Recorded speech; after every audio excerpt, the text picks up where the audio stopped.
Thank you for coming on a holiday week. Oh, man, always, anytime for you. This is perfect timing because I needed a podcast to publish next week, and this is perfect timing.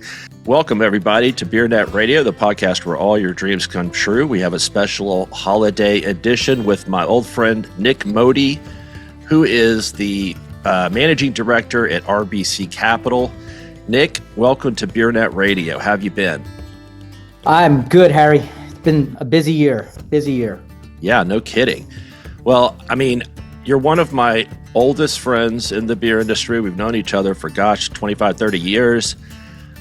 You've been covering consumer staples, including beverages, forever on equity research on the sell side. And so you're very, very knowledgeable. And I've been reading through your notes to prepare for this call, and you have a unique perspective. Well, first, let's just, the alcohol business, let's set the stage. It's been a terrible couple of years, and there are some, I just got a Circana report this morning. It looks like beer is doing a little bit better. You have kind of a unique perspective, I think, as it pertains to marketing and how the rules of marketing have changed. Can you talk a little bit about that and what the industry can do to get back to growth? Yeah, no, it's a good question. By the way, I'm very impressed you actually prepared for this. well, normally I don't prepare at all because I have Jen with me and she does the prep. But I was like, if I'm flying solo here, I better have some. Yeah, that's impressive. Yeah. So look, I would say, you're right. It's been a tough couple of years for the beverage alcohol industry in general. Beer, it's been tough for a while. I think the thing that, everyone's talking about like how bad things are, but what I've been trying to spend time on is really understanding why, right? And if you can understand the why, then there's opportunities to manipulate outcomes to be more favorable, right? And that's kind of why I've been so focused on the marketing side. I think that occasions have evolved, but the marketing hasn't evolved in conjunction. Now, I think that's starting to change a little bit, and we'll talk about it, I'm sure, as we get through this discussion. But I think the occasion set evolving is probably the single biggest issue. The other thing, obviously coming out of COVID, behaviors have been shifting, right?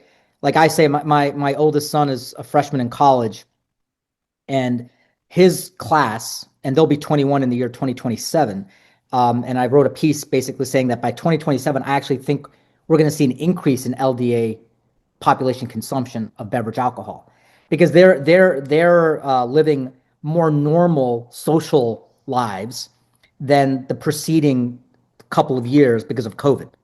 Right? They had that real experience of graduation parties and proms and then they go to college and they're enjoying the football games and tailgates and frat parties. And so I think that the behaviors that we are all accustomed to, the older generation, I think you're starting to see a much more normalized behavior set with some of these new kind of upcoming LDA consumers in a few years. I totally agree with that. My youngest son's 25, and so he was in college during COVID, which means he really wasn't in college for about 3 years. He was on his computer, going to class. Exactly. Yeah. And he out of my 3 children, he's the least social of them all. I think that's good news, right? Yeah. And just socializing. People stay home. Yeah. But Harry, there are other things, like as I've been kind of going around the speaking circuit, right? There's also a lot of structural things going on. But I'm trying to go at a more psychological level. Like, I'll give you an example. Anxiety levels are at all-time highs and they keep on going up, right? When you think about like stress hormone measured in the human body, it's up like 30% over the last 20 years. So think about it. If you have anxiety, socializing is a little bit tougher, which is why more people are spending time at home. But again, this gets to the marketing. How many occasion sets does the industry talk about helping people think about unwinding at home, right? The one brand that did a really good job about that with Corona, and it worked for a long time, right? And maybe they overextended the brand, and that's why it's struggling now. But so there's these like real societal things going on that I think are having deep impacts on the industry, and I'm not sure that the brand marketers have adjusted in this new kind of world. The other thing is aging consumers. Like, I'm definitely drinking a lot less today than I did when I was in my 20s. It's just the way it is, right? Right. And so when we think about the fact that we're aging in the US at a faster rate than other countries just because of the way the demographics work, well, okay, now people are just drinking less. The very consumers that turned all these companies into big billion-dollar empires are now starting to slow down their per capita consumption, Right. right? So this is why, like, I was recently presenting to a bunch of beer folks, marketing folks, and I kept on bringing out the 8-ounce can idea, right? And they're like, 8-ounce cans, like, give me a break. But if you want to keep on engaging people as they age, you want to allow them to engage. It's just maybe they don't want 12 ounces, Right. right? But you want to keep Right. them engaged. And it worked for Coke. Why can't it work for the beer industry? Coke's done a great job of packing out their brand for Absolutely. literally every occasion. And you brought up how marketing for the at home occasion. When I look at beer ads, they really haven't changed that much, except maybe there's fewer scantily clad women or whatever. But it's still like barbecues and tailgating, and like, is that really a huge occasion these days? Like, Well, I think it's still an occasion. I just think that it's not the only occasion anymore. right, Right. And so we have to bring relevancy back to the category in the way people are actually engaging and interacting. Right. I think beer has such a role to play because you've talked about in the past, like the social lubrication, right? Like getting people, but like we're in such a divisive world right now where people are feeling lonely, even though they're more connected, they're more lonely than they've ever been. Like there's just this massive opportunity for this industry to help heal that and solve that problem.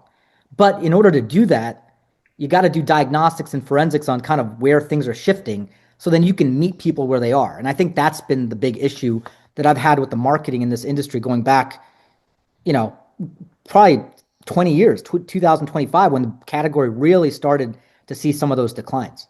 one of the things that you've brought up, I've read and heard before, which I think is interesting, that I don't think gets a lot of airtime, and that is the effect of online gambling and gaming, Yeah. not only on the pocketbook, the discretionary income of young people, but also the time spent. I mean, can you talk a little bit about that and the effect it's had? Yeah, I mean, if you again, this is where you get to like the broader societal psychological effects. This is all about dopamine, right? We're really in the dopamine game, Right. right? And so that's the beer industry is now competing with other dopamine creators, right? And that's where the whole gaming and gambling and honestly, I think this is probably going to be one of the biggest headwinds for the category. It's not GLP-1s, it's really gaming. When you think about young people and like the popularity of apps and platforms like Kalshi, right? Like where you can literally bet on anything now, right? You can Right. literally bet, they're even talking about doing like, betting on certain college basketball or football players getting into the transfer portal, like crazy stuff, right? And so if you're a 21 legal drinking age consumer and you have $50 of disposable money, I mean, it gets tough to go out for a night at the bar and with your friends or whatever, right? Or Right. buying some premium, beverage alcohol product at a bar or bringing it home. This is going to be something that the industry is really going to have to think about. And it's like, hey, man, don't fight the Fed, right? Maybe figure out a way to talk about how you can enjoy the category in that environment, Right. right? Like if you're going to do a parlay with your friends, maybe there's some imaging or marketing that you can kind of frame the consumer and say, hey, I'm going to enjoy a beer as I'm talking to my friends on FaceTime or whatever. I don't know. I'm old, so I use FaceTime. Maybe there's another app, but No, I think it's FaceTime. I think you're right. FaceTime's all right. Yeah, I Yeah. mean, like look at what the energy drink category's done. They've done a masterful job of integrating energy and gaming, right? Right. But the beer category is not anywhere to be seen. No, it really isn't. And when you look at the amount of marketing that like DraftKings and FanDuel and these that used to be beer marketing on sports, and now That's right. it's all gambling. It's, Yeah, I mean, that's true. it's, Absolutely. I didn't even think about that. I mean, I think it's an eyeball suck, and it's also a money suck that used to go to alcohol. That I think, you know, it skews toward younger men, which is, right, the cohort of beer. Exactly. Um, Exactly. And Harry, I wanted to mention this because there's this company called Alpha Diver, and his buddy of mine, Hunter Thurman, he has this really interesting social listening platform that he's created. Um, and so when I was going in to present to some of these beer folks, I asked him, I said, "Hey, what are people talking about? Like, how do they engage with beer? Like, what are they saying online?" In October, I made the presentation in late October.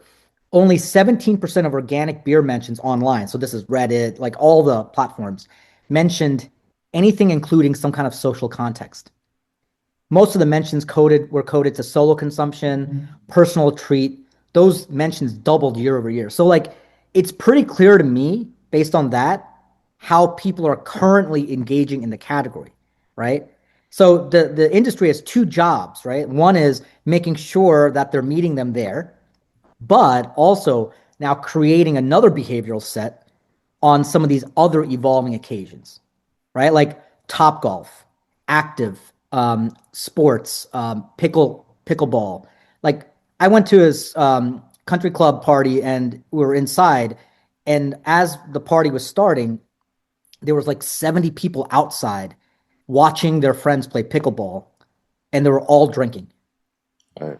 Right. So just the occasions have evolved. So the industry has really just got to figure that out. I don't think this is a lost cause. I just think the industry needs to adjust. Well, let's just get back to the structural versus cyclical argument. You've covered all types of different kinds of CPG products. What is your take on this?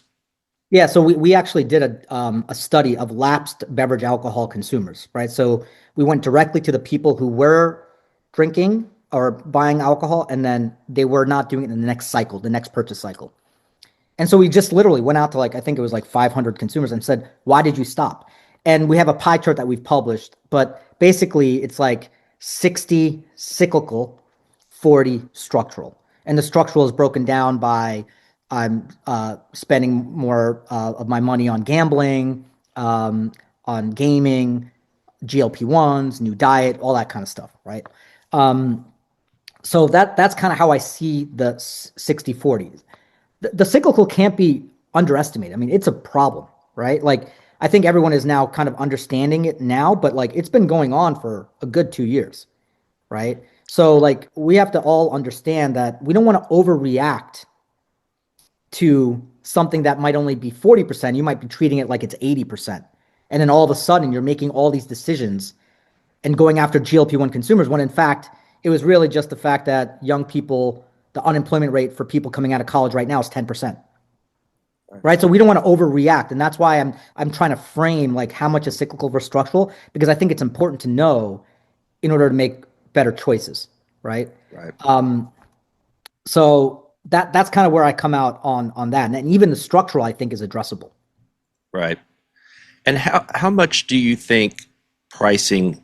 Let's talk about beer just to tighten it up. But how much do you think beer pricing has come into has affected demand? Because we took several years of above CPI pricing before and during COVID.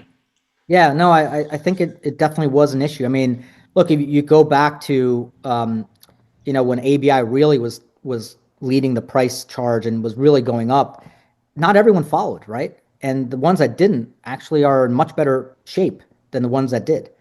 And so I do think it's an issue. But, with young people, because I cover everything, I mean, even pens, like when you look at categories where young people are under indexing relative to history versus other generations, like disposable pens are even under pressure. So like this is not a beer thing.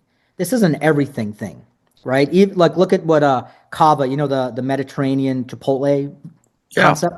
Yeah. Even they're talking about young people are under pressure. Chipotle made the same comment. So again, like we have to understand that a big chunk of this is economic related, and so you don't want to over pivot because then that can cause a whole other raft of problems in the future.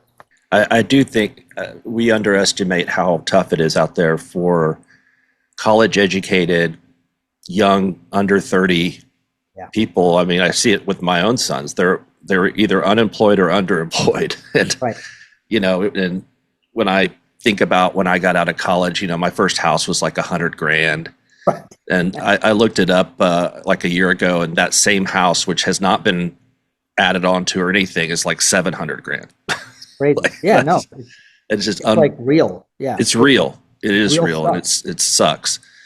What about M&A? So we've seen some deals in the beer space and the allied RTD space. What about non-alc and beer M&A? Do you see any future in that? I do. I do. I think it's inevitable, right? I mean, look, the supply chains are consolidating already. I think everyone understands that convergence across categories. It's now a share of stomach game, right? Not a share of category game. And I think that's a big issue. Like I'm going to present to the CMA, which is the Category Management Association. There's like all the category managers come together, and it's almost like you want to change the name of the organization, right? Because the reality is consumers are not shopping by category anymore. They're shopping by occasion, right? And like I use this analogy, if I were to tell you that milk and wine are competitors, you'd probably laugh me out of the Zoom here. But the reality is they are. When my kids were young, I would have milk and Oreos with them at 9 p.m. before they went to bed, and the next night I would have wine and chocolate with my wife. It's a family bonding occasion, and that's how we shop. That's how we behave. We don't wake up in the morning and say, you know what, today I'm going to have an RTD based seltzer, Right. or spirits based seltzer, and then I'm going to have maybe a malt based seltzer. Like we don't shop that way, but that's how we talk about things, and that's how we plan things, and so there's a disconnect. Right. And we're already seeing it in the distribution tier with, Reyes becoming a Coke bottler and to take beer guys taking on spirits guys taking on beer. It's all kind of everybody's getting in each other's chili, and Yeah, everybody's kind of guarded right now and looking at it. And even cola bottlers are looking at beer and spirits now. absolutely. Yeah, And so, absolutely. I yeah, mean, I remember when I wrote my note on the Pepsi refranchising late last year.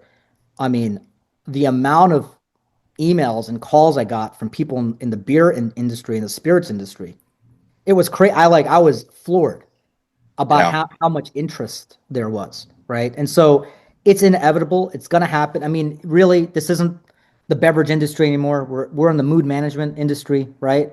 Mhm. And I think that's the way everyone's kind of evolving philosophically, portfolio wise. And so I don't know if it's 3 years or 5 years, but we're not going to be talking about the bev alc and non-alc industry separately in those timeframes. Do you still believe, because there's been a lot of chatter lately about Pepsi refranchising and, they have this activist investor coming in. Do you think it's inevitable that they will refranchise at least part of their system? They have to. They cannot compete against Coke effectively in the current structure, Right. right? And so, like, look, we wrote this 10 years ago. We wrote it again last year. Like, had they done it 10 years ago, I think Pepsi would be in a very different situation now. And maybe it's going to require transition in leadership. When Ramon retires and the new person comes in, maybe that person says with it kind of like, okay, maybe we should do this now. But it's a messy process. Like I don't blame Ramon. Like at the end of his tenure, right? Whether it's 2, 3 years left or whatever it is, he's been a CEO for a long time, and the usual duration is a decade. Um, it's messy. Like who wants to deal with that Oh in the yeah. last few years of their tenure? I mean, it Like took Coke over 10 years to get it done. it was a And long time. and it was kind of a ballsy move at the time. Like there were risks. There Yeah. were execution risks involved. Yeah, and but we clearly know, like, how how many times have we seen this in every industry, right? Restaurants, McDonald's own franchisees versus not. It's very clear who outperforms. Uh, AB wholesale owned wholesalers or Miller Coors owned wholesalers versus not. We know where the outperformance is, right? right. Coke. I mean, it's so straightforward, right? That it has to happen, and it will. I think it will happen. Um, Maybe they're going to test it first, like Coke did, and then they'll see, wow, like it's amazing what happens when you give the business to local people that care about that local community, and all of a sudden, they're just selling a lot more cases, right? Talking again, kind of circling back to the cyclical versus structural, I remember a time when we all thought CSDs, carbonated soft drinks, were dead Yeah. and dying. And, they're not, I don't know if they're growing that much, but they're not doing too badly. And especially if Oh, you lump in energy drinks with, in there as a bigger category, that category is very healthy. yeah. Listen, energy drinks are soda, Right. right? I mean, It's just to the it's just a consumer, it different, is. right? It's just like differently positioned with more caffeine. I Right. mean, you're absolutely right. Now, what happened? Why did it turn around? Right? That's the question, right? That's the question. It was simply Coke got its act together. The industry leader started to lead after having a decade plus of just not leading and causing price wars and making bad marketing choices, right? And so when the big players get back to it, and look, ABI, like, give them credit, they've, you know, it was tough for a while, and they finally are getting it going, right? Yeah. Um, that's a good thing. That's I a would good not thing have for the called that category. either. I would What's not have called it 2 years ago. right? And I don't think I think a lot of people were disenchanted with AB, and they've got to give credit where credit's due. Absolutely.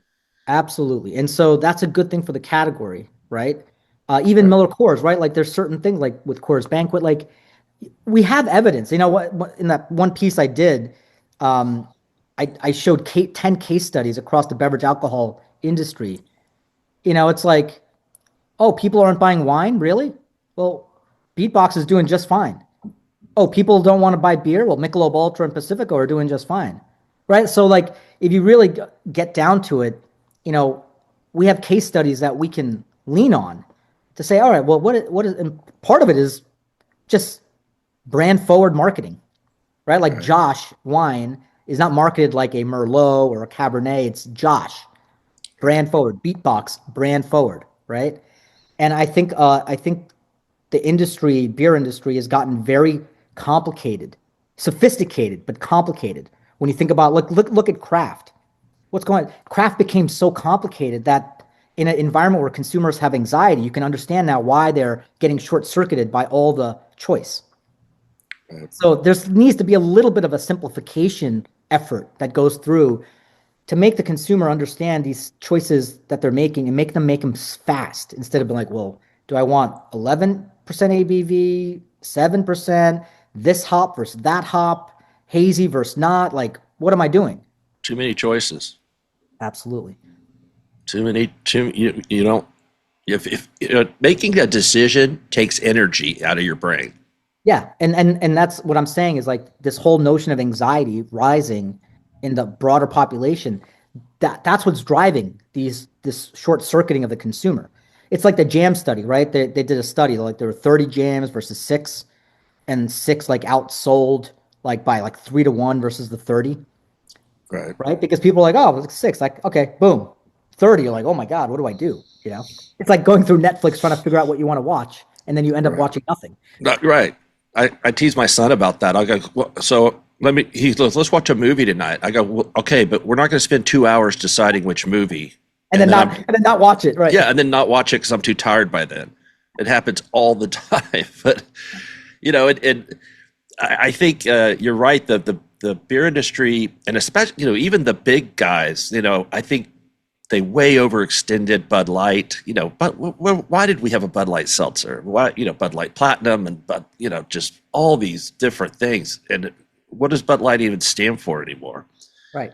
And and Bush Light has done so well because it's Bush Light. I mean, it's the proposition's very easy. Very easy. And Harry, that's the thing. Like, what are the elements, right? There's like really a few of them.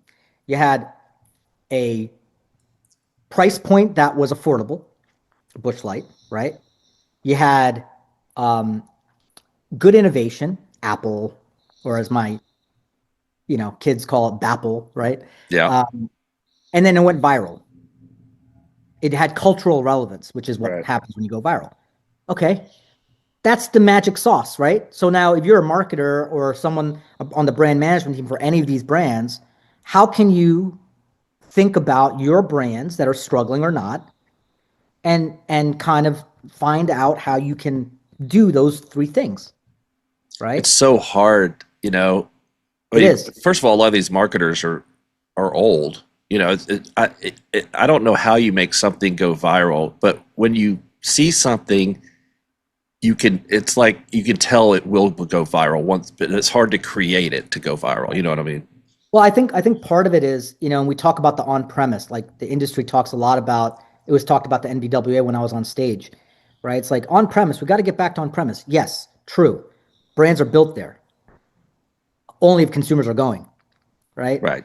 There's another half to on-premise that I think needs to be considered just as much, which is the digital world, right? Split the G would not be split the G without either component. Right. You couldn't just have it in the bar and you couldn't just have it online. Right. And when And when you say so, split the G, you're talking about Guinness and right. the yeah, And I mean, think about how Guinness is doing in those this killing it. current environment, killing it because Split the G really helped drive brand awareness and viral consumption. And Right. so I think this whole like, how do you make things go viral? I don't know. I'm not like a marketing expert. All I'm saying is that I think the industry is missing one half of the equation, right? They're focused on premise, but what's going on online and how can you lean into it? Right. Right. And then Cutwater went viral, but for reasons they probably Exactly. didn't want or anticipate. But another thing that you've written about or talked about is the industry's obsession with chains and the obsession with retailers rather than an obsession with consumers. Yeah. And I see it all the time. I mean, it would when I go to these like like a Miller convention or Constellation or AB, I get invited to these conventions, and it's almost like 60 or 80% talking about chain and Right. what programs we have for the chains, and very not as much on reaching the consumer. And is that something that you've thought about? Absolutely. And I this is holistically across my entire food, beverage, household personal care, beauty, right? I covered 32 companies across all these industries, and I see it with all of them. I say that companies, they say they're consumer centric, but really they're stakeholder centric. They care about what I think and what I'm saying, what their investors are saying, what the government is saying, what the retailers are saying, what the distributors are saying. But what about the consumer? Right? And I think that we've gotten away from that. And it might just be because organizational designs are not built today to be consumer centric, right? Because there's so Right. many layers, and the people closest to the consumer have the least amount of influence on how decisions are made. Think about it. The merchant, I mean, you go, Harry, you and I have done this going back 20 plus years, getting out with distributors, getting into the market, onto the trucks, talking to the merchandisers, talking to the drivers, the route drivers. They know so much about what is happening in their local market, but none of that information is being acted upon. And this is a local business at the end of the day. So you can do your planograms for Walmart, right? And those are even changing because now, you can do them by location and things like that. But are you getting the right feedback Right. from the people that know most about what's happening in your local market?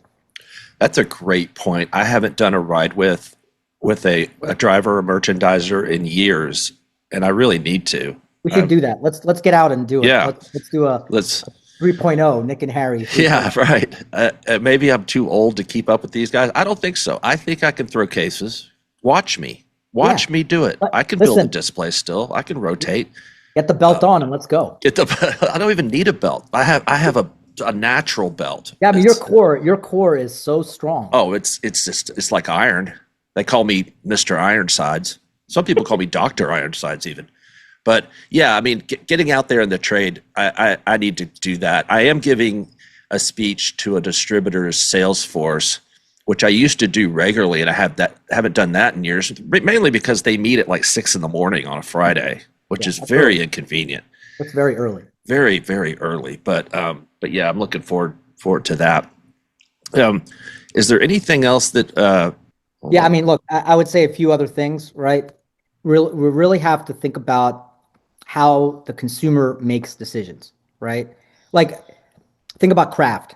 I think what happened with craft is the consumer was really like drawn to what I called zip code level loyalty, right? It's like, this is mine. This is my beer. Like, I love my town. This is my thing.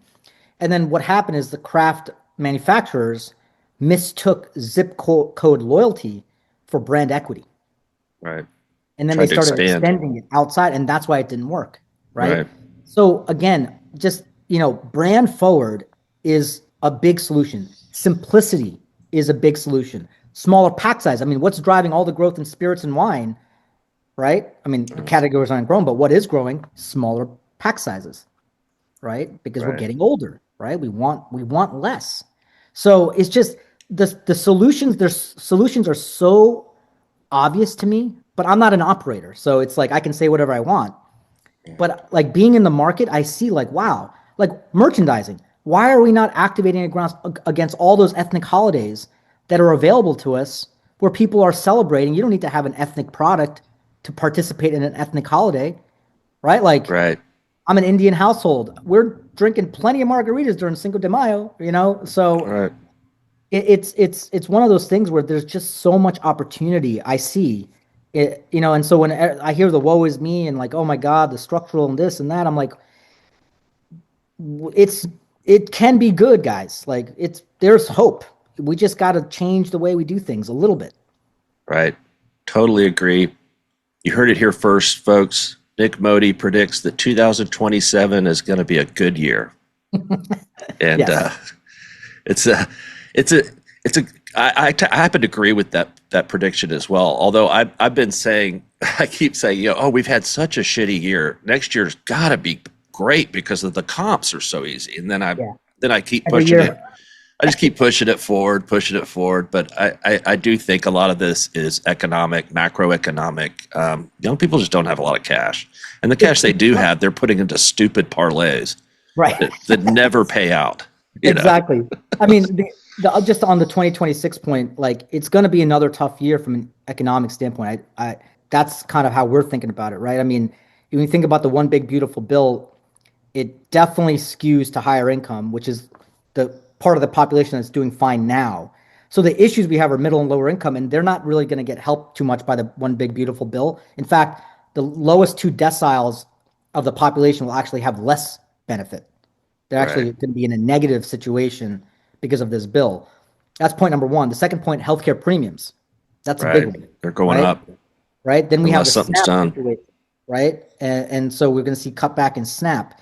Now, you can't buy beer with SNAP, but it still puts strain on those households, right? Right. Yeah. It's money that they would have put, Yeah, I get what you're saying on SNAP. And every service member that was getting $1,776, and I bet about a good 20% of that's going to go to beer. So we can maybe see a bump.